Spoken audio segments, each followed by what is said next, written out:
हाँ जी, अस्सलाम वालेकुम। आवाज़ आ रही है क्लास आप लोगों को? जी मुझे बताएं, आवाज़ आ रही है आपको? जी क्लास।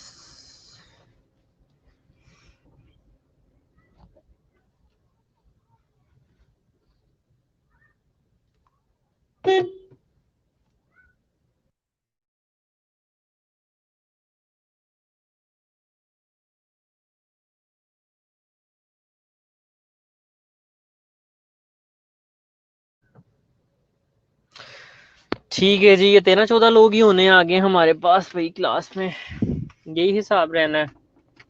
लास्ट क्लास में कितने लोग थे वैसे, मुझे बताएंगे आप लोग?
हाँ जी, मैंने आपसे पूछा था लास्ट हमने क्या पढ़ा था।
हाँ क्लास, अब बताएं, अब आपको आवाज़ आ रही है मेरी? जी जी बताएं, क्लास आवाज़ आ रही है? मैंने इसको फिक्स किया है।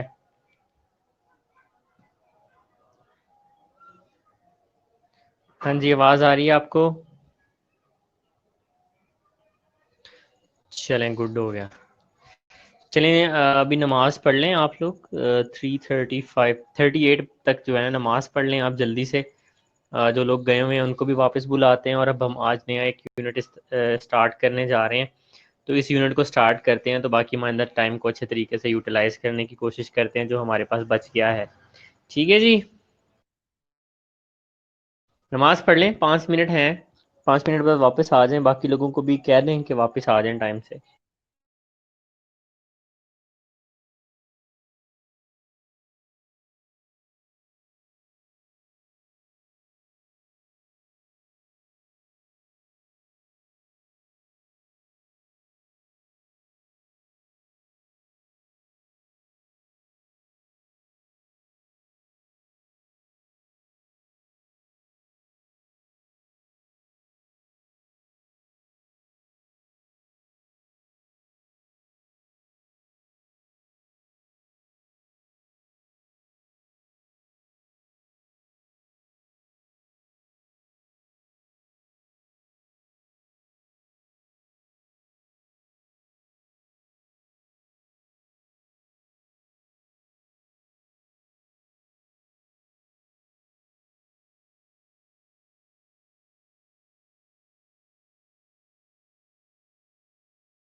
हाँ जी,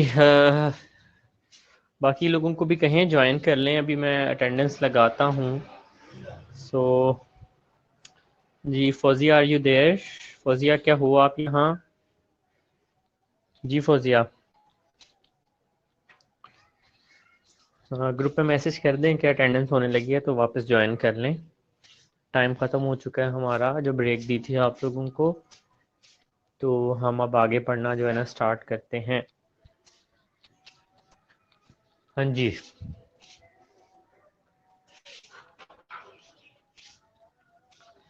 सो बाकियों को कहें कि वापस ज्वाइन कर लें।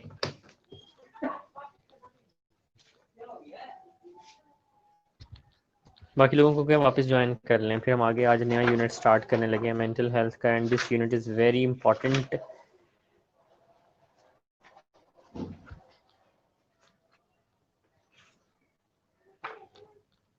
जी,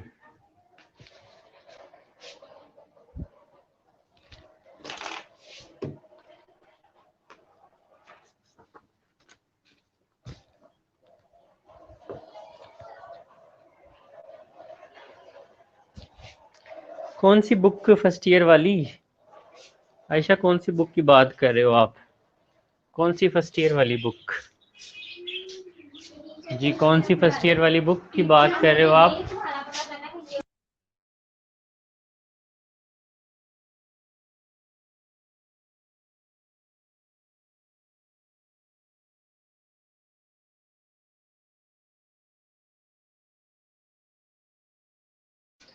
फोजिया या फिर क्या नाम है, फरहीन, अटेंडेंस ले लो इनकी, अटेंडेंस ले लो और मुझे व्हाट्सएप पे सेंड कर देना। अच्छा जी, बात ये है कि वॉल्टर एंड क्लूअर जो है ये पब्लिशिंग कंपनी है, इनकी हज़ारों के हिसाब से मेडिकल की बुक्स हैं, ठीक है। तो ये वो फर्स्ट ईयर वाली बुक नहीं है, आप कंपनी कह सकते हो कि ये वही कंपनी की बुक है, सही है। So Walter and Kluwer is about publishing agency, ये इंटरनेशनल पब्लिशिंग एजेंसी है वॉल्टर एंड क्लूअर।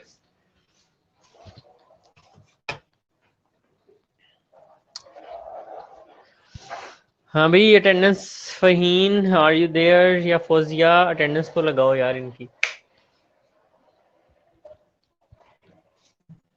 जी, अटेंडेंस तो लगाएं ज़रा।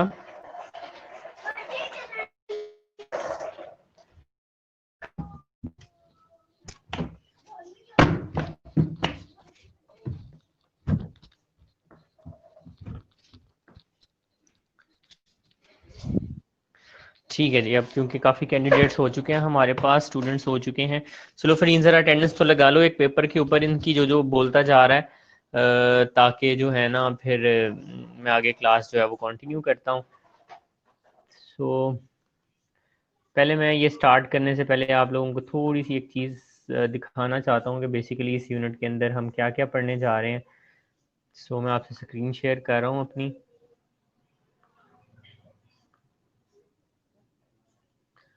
So here I have my screen, right, और आप यहाँ पर जो है ना वो देख सकते हैं। सो ये वाला जो यूनिट मैंने आपको पढ़ाना स्टार्ट, हाँ हाँ फरहीन अटेंडेंस लगा लो ज़रा इन सब की, फिर मैं पढ़ाना शुरू करता हूँ जी। अटेंडेंस लगाएं जी। 25 स्टूडेंट्स।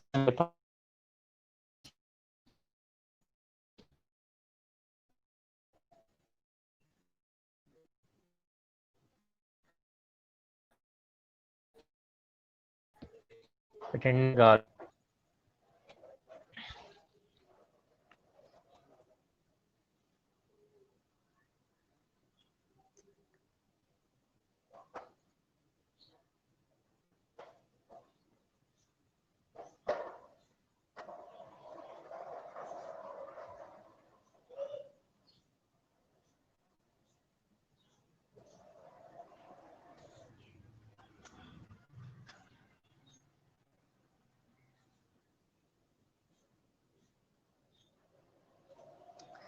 जी जी, मुझे पता है 20 मिनट रह गए हैं, डोंट वरी, 20 मिनट में कुछ ना कुछ तो पढ़ेंगे हम।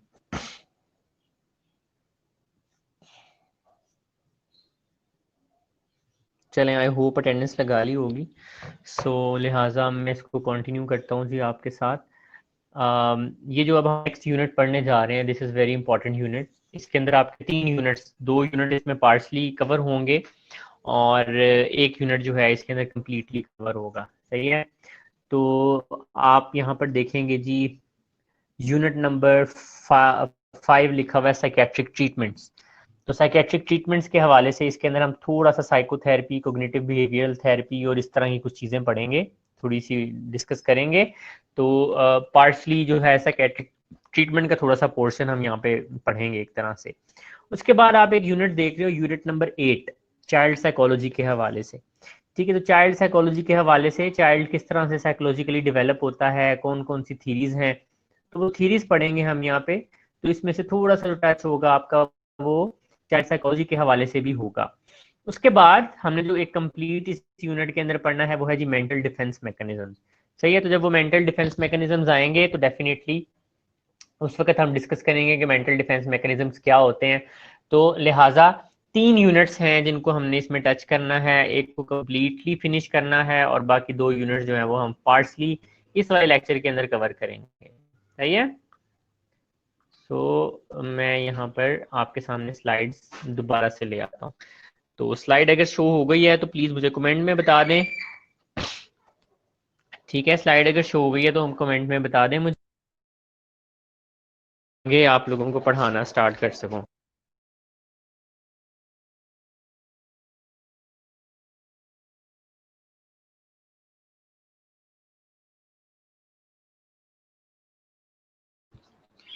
जी स्लाइड नज़र आ रही है जी, आपको बताएं?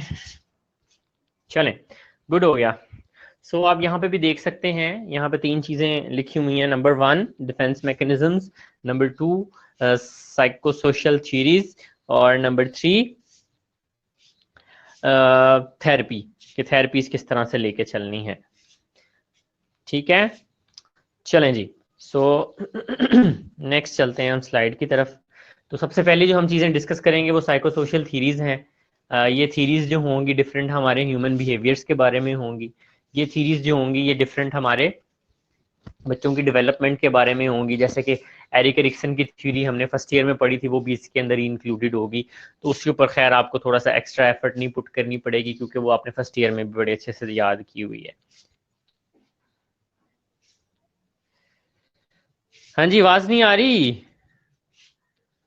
बोलो यार, आवाज़ आ रही है कि नहीं?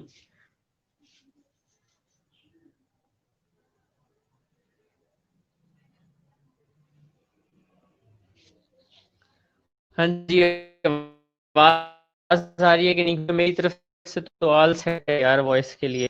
जी बताएं, आवाज़ का आ रही है ना आवाज़? चलें ठीक है। सो आप देख सकते हैं, आप लोगों के सामने ओपन हो रही है, हुई हुई है साइको सोशल थीरीज। तो साइको सोशल थीरीज के अंदर 6 तरह की थीरीज हैं, 6 टाइप की थीरीज हैं। इनमें से कुछ बहुत ही इंपॉर्टेंट थीरीज होंगी, और इनमें से कुछ थीरीज हैं जो कि आप लोग पहले पढ़ चुके हैं, और इनमें से कुछ थीरीज जो हैं वो आपको बिल्कुल न्यू लगेंगी। ठीक है।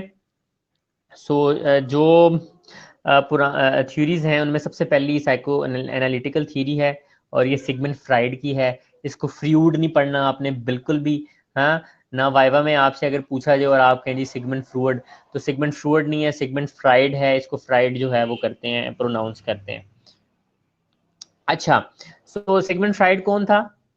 मेरा ख्याल है मैंने आप लोगों को टेस्ट में सवाल भी दिया था सिगमंड फ्राइड के हवाले से, जब हिस्ट्री का टेस्ट लिया था। तो कौन था सिगमंड फ्राइड? सिगमंड फ्राइड कौन है? कमेंट में बताइए मुझे आप लोग। जी, हु इज सिगमंड फ्राइड? जी क्लास,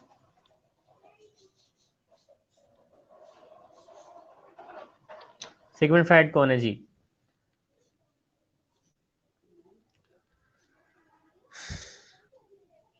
अब खामोशी छा गई है, नहीं पता सिगमंड फ्राइड कौन है।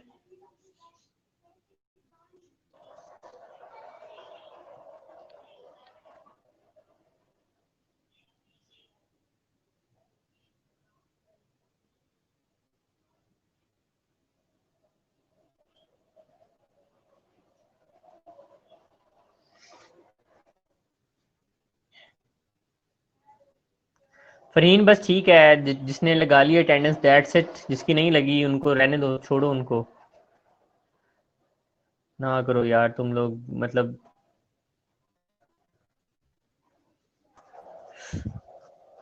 हद है वैसे तुम लोगों की। न्यूरोलॉजिस्ट कह रहा है कोई, कोई फाउंडर ऑफ साइको एनालिसिस कह रहा है, डेवलपमेंटल थ्योरी दी थी कोई कह रहा है इसने। अल्लाह अकबर, अल्लाह अकबर। तुम लोगों के तो बहुत बुरे हालात हैं। So he is father of psychology, he is father of psychiatry. ठीक है, so Sigmund Freud is father of psychology और फादर फादर ऑफ साइकेट्री। ये सिगमंड फ्राइड है। सही है। हिस्ट्री मैंने आप लोगों को असाइनमेंट में दी थी, और इवन आप लोगों को टेस्ट में दी थी। टेस्ट में कई लोगों ने ठीक की हुई थी, और लगता है कि तुम लोग नकल मार के टेस्ट करते हो।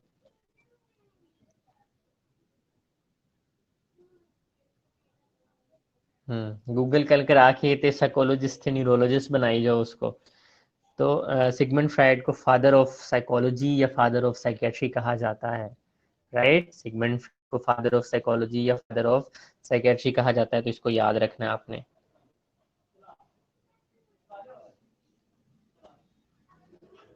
तो मरियम बोल दिया करो ना, मैं बोलने लगी थी तो बोल देना था। चले यानी हो। तो ये थीरीज हैं आपके सामने, इनको एज इट इज़ याद कर लेना है। पेपर में आ जाती हैं या फिर आपसे वाइवा में पूछ लिया जाता है कि हाँ जी एग्जिस्टेंशियल थीरीज किस बंदे ने दी थी, बिहेवियरल थीरीज कौन कौन सी हैं। तो इनको अच्छे से याद कर लेना है जी। तो सबसे पहली थीरी जो है वो साइको एनालिटिकल थ्योरी है, सिगमंड फ्राइड ने दी थी। सिगमंड फ्राइड का थोड़ा सा इंट्रोडक्शन मैं आप लोगों से करा दूं। सिगमंड फ्राइड जो है इसको फादर ऑफ साइकेट्री कहा जाता है, फादर ऑफ साइकोलॉजी कहा जाता है। और डिफरेंट तरह के जो साइकोलॉजिस्ट होते हैं, साइकेट्रिस्ट होते हैं, वो डिफरेंट तरह की अप्रोचेस को फॉलो करते हैं, इनमें से डिफरेंट थीरीज को फॉलो करते हैं। तो जो लोग सब साइको एनालिटिकल थ्योरीज को फॉलो करते हैं उनको बहुत ही महंगा साइकोलॉजिस्ट जाना जाता है या साइकेट्रिस्ट जाना जाता है। They are highly paid. ये जो साइको एनालिटिकल थ्योरी के हवाले से जो ट्रीटमेंट किए जाते हैं, जिसमें हिप्नोसिस आ जाती है और डिफरेंट तरह की चीज़ें आ जाती हैं, वो बहुत एक्सपेंसिव भी होते हैं और टाइम टेकिंग होते हैं, बट बहुत सक्सेसफुल ट्रीटमेंट्स होते हैं। ठीक है। उसके बाद डेवलपमेंटल थ्योरीज हैं। डेवलपमेंटल थ्योरीज के अंदर एरिक एरिक्सन की थ्योरी है, जो कि आप लोगों ने फर्स्ट ईयर में भी पढ़ी थी। 8 स्टेजेस होती हैं जिसकी। उसके बाद एक जीन पियाजे की थ्योरी है। इसको पायाजेट नहीं पढ़ना है, इसको प्याजे पढ़ते हैं, प्याजे। ठीक है। उसके बाद थर्ड नंबर पे इंटरपर्सनल थ्योरीज हैं।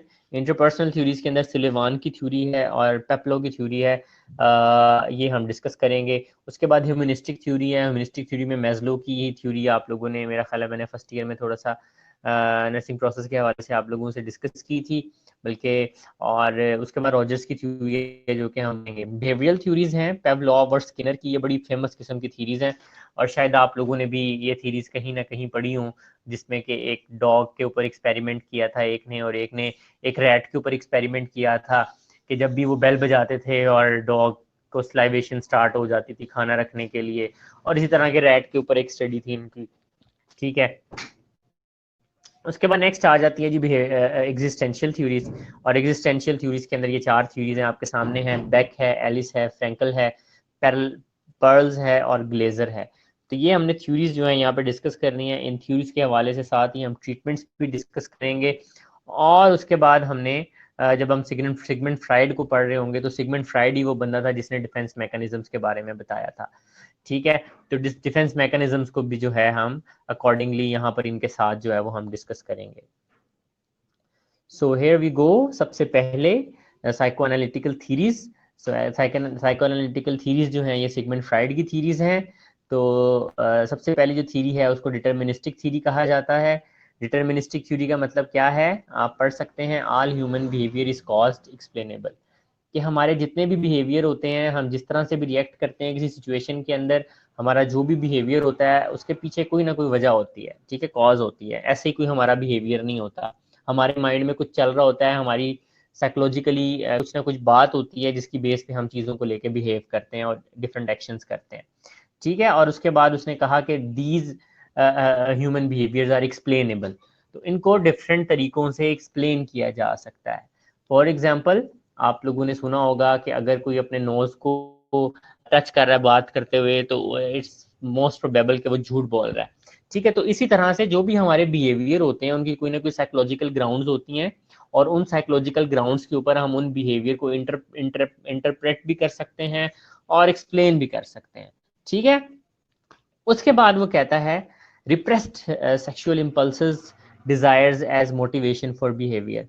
अच्छा, जब आप सिगमंड फ्राइड को देखेंगे, सिगमंड फ्राइड जो है वो बहुत ज़्यादा एम्फोसिस करता है सेक्सुअल बिहेवियर्स की तरफ और इम्पल्सिस की तरफ और डिज़ायर्स की तरफ। और वो कहता है कि they are determinants of our personality. और ये बहुत ज़्यादा उसके ऊपर काम करता है। आगे हम इसकी एक साइकोसेक्सुअल थ्योरी भी पढ़ेंगे डेवलपमेंट के लिहाज से, तो उसमें आपको और ज़्यादा समझ आ जाएगी कि किस तरह से ये जो हमारे बिहेवियर्स होते हैं, सेक्सुअल बिहेवियर्स होते हैं, ये किस तरह से हमारी साइकोलॉजिकली हमारी पर्सनैलिटी को डिटरमिन करते हैं और किस तरह से हमारी साइकोलॉजिकल पर्सनैलिटी को शेप अप करते हैं ये। उसके बाद he developed his initial idea and explanation of human behaviour from his experience with few clients. अच्छा, अब उसने जब ये बात की ना कि हमारे बिहेवियर एक्सप्लेनेबल होते हैं और इनके पीछे कोई ना कोई कॉज होती है हमारे डिफरेंट बिहेवियर्स के ऊपर, तो उसको ये पता कैसे चला, उसने एक एक्सपेरिमेंट किया, एक्सपीरियंस किया कि उसके पास पेशेंट्स आते होते थे उस जमाने में, और उसके पास काफ़ी सारी फीमेल्स आती थी जिनके अंदर डिफरेंट तरह के साइन एंड सिम्टम्स होते थे। और वो साइन एंड सिम्टम्स जो होते थे उनकी कुछ फिजिकल बुनियाद नहीं होती थी। लैब टेस्ट कराते थे, नॉर्मल आते थे, और उनके डिफरेंट किस्म की असेसमेंट की जाती थी, या हेल्थ असेसमेंट करते थे, फिजिकल नॉर्मल आती थी। तो अभी आप आगे पढ़ेंगे इस पैराग्राफ को तो आपको समझ आएगी कि बेसिकली होता क्या था। So human behaviour from his experiences with a few clients. उसने कुछ क्लाइंट्स को ऑब्जर्व किया जो कि सबके सब फीमेल्स थी, और उन फीमेल्स में क्या था, अनयूजुअल बिहेवियर्स थे, such as disturbance of the site. कुछ लोगों को ठीक से नजर नहीं आता था, या फिर उनकी बिनाई जो है वो गुम हो गई थी, आंखें, नजर उनकी चली गई थी। कुछ लोगों से ठीक से बोला नहीं जाता था, या बिल्कुल वो म्यूट हो गए थे। और उसके बाद जो है कुछ लोगों को ईटिंग के अंदर प्रॉब्लम थी, इनएबिलिटी टू ईट, कुछ लोगों की लिम्स जो थी वो पैरालाइज हुई हुई थी। लेकिन इंटरेस्टिंग बात क्या थी, ये सारी फिजिकल सिम्टम्स थी, लेकिन इन फिजिकल सिम्टम्स के पीछे उसे कोई पैथोलॉजी नहीं मिल रही थी, कोई डिस्टर्ब फिजियोलॉजी नहीं मिल रही थी। हाँ, the symptoms had no physiological basis, मतलब कोई लैब रिपोर्ट डिस्टर्ब नहीं है, कोई फिजिकल असेसमेंट एग्जामिनेशन में कुछ चीज डिटेक्ट नहीं हो रही, कोई एक्सरे वगैरह नॉर्मेलिटी नहीं दिखा रहा। ठीक है, these symptoms had no physiological basis, so Freud considered them to be hysterical। तो उसने कहा, फ्राइड ने कहा ये हिस्टेरिकल हैं, इसका ताल्लुक जो है हमारे ब्रेन से है, हमारी साइकोलॉजी से है, और neurotic behaviour of the women. इसने हिस्टेरिया या neurotic behaviour of the women का नाम दिया था इसे उस वक्त। और इसने ये एक्सप्लेन किया कि ये सारी की सारी चीज़ें जो हैं ये किसी फिजिकल प्रॉब्लम की वजह से नहीं है, बल्कि ये साइकोलॉजिकली कोई प्रॉब्लम है, न्यूरोसिस है, या ब्रेन के अंदर कोई प्रॉब्लम है, माइंड के अंदर, हमारी साइकोलॉजी के अंदर प्रॉब्लम है, जिसकी वजह से ये साइन एंड सिम्टम्स आ रहे हैं। ठीक है, गॉट इट? हाँ जी,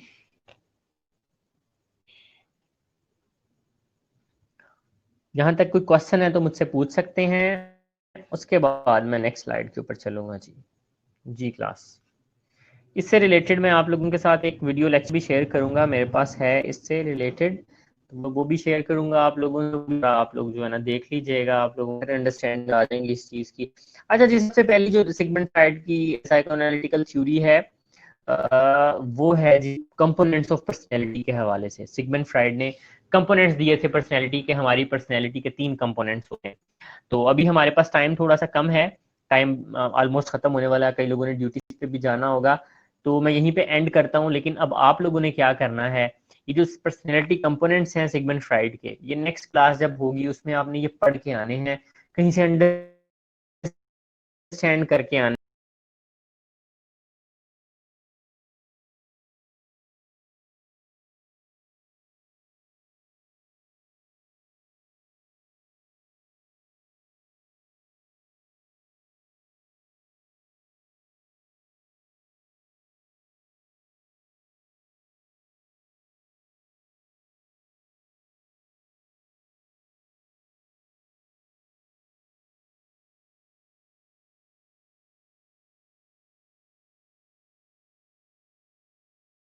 गूगल करें थोड़ा सा ईगो सुपर ईगो को लेके, और बुक से पढ़ना है, सब कुछ बुक से लिया गया है, एक भी चीज मैंने बाहर से नहीं ली गई। जब भी कोई चीज होगी जो मुझे लगेगा कि जी वो मैंने नहीं लिए, तो मैं आप लोगों को पीपीटी आपसे शेयर करूंगा। अभी वो जो साइट्स हैं गूगल साइट्स में कोई इशू आया हुआ है, जिसकी वजह से ये साइट जो है ना ये ओपन नहीं हो पा रही है, तो जैसे ही वो साइट में दोबारा से रिस्टोर कर लूंगा तो आप लोगों के साथ साइट शेयर कर दी जाएगी, वहां से पीपीटीज ले सकोगे। लेकिन फिलहाल आप लोगों के पास बुक है, सॉफ्ट फॉर्म में भी दी हुई है, अगर आप लोगों ने हार्ड फॉर्म में भी ले लिया है तो बुक से प्लीज पढ़ना शुरू कीजिएगा इसे। ठीक है जी, सो यहाँ पे हम आज का लेक्चर जो है वो खत्म करते हैं, नेक्स्ट लेक्चर में आई होप आप इसको पढ़ के आएंगे। हाँ चलें जी, ओके, टेक केयर एंड अल्लाह हाफिज।